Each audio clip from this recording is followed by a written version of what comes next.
বাংলাদেশে দুইজন মানুষ আর আসবে না, মানে 100 বছরেও। তার একজন হলো শেখ হাসিনা। আপনি হাজার চেষ্টা করলেও এরকম একটা মানুষ, এরকম ভিন্ডিকটিভ নেচারের, তার বোন যে রেহানাকে যদি দেন, হাজার চেষ্টা করলে সে হাসিনা হইতে পারবে না। আজকে যে ইউনূস সাহেবকে বলে উনি প্ল্যান করে আসছে, উনি করছে, আপনার গোয়েন্দা কোথায় ছিল? আপনার ছাত্রলীগ, আপনার যুবলীগ সবই তো মাঠে গোয়েন্দাগিরি করছে, আপনি জানলেন না কেন? That is the miracle. বাংলাদেশে যত অভ্যুত্থান হয়েছে, প্রশাসন আপনার সাথে লাগবে। ফাইনালি প্রশাসন সাথে না থাকলে আপনি অভ্যুত্থান করতে পারবেন না। এর সাথে আন্দোলনে নুরুদ্দিন সাহেব যখন কথাগুলো কিন্তু আপনি টক শোতে তখন বলতেন, নুরুদ্দিন সাহেব যখন রিফিউজ করছেন তখন অভ্যুত্থান হয়েছে। খালেদা সময় যখন মহিউদ্দিন খান আলমগীর গংরা নেই মারছে, জনতার মঞ্চে পতন হয়েছে। আবার ওয়াকারুজ্জামান সাহেব যখন স্টপ করছেন, থেমে আসছে।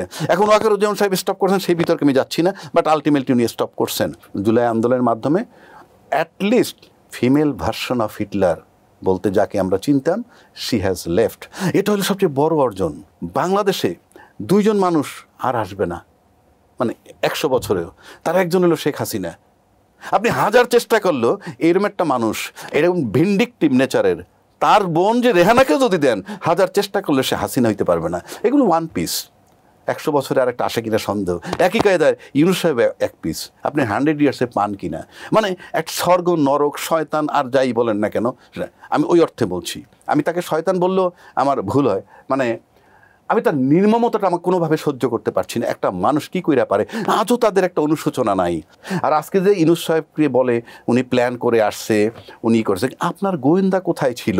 আপনার ডিজিএফআই, আপনার এনএসআই, আপনার আর্মি, আপনার পুলিশ, আপনার সচিবালয়, আপনার ছাত্রলীগ, আপনার যুবলীগ সবই তো মাঠে গোয়েন্দাগিরি করছে, আপনি জানলেন না কেন? That is the miracle. যখন আপনাকে আল্লাহ পাক রিজেক্ট করছে, এটার মানে হচ্ছে আপনি যেহেতু আর ফিরে আসবেন না সেটা নিশ্চিত করেই আপনাকে বিদায় দেওয়া হয়েছে। আপনি যদি ফেরত আসবেনই, তাহলে যাবেন কেন?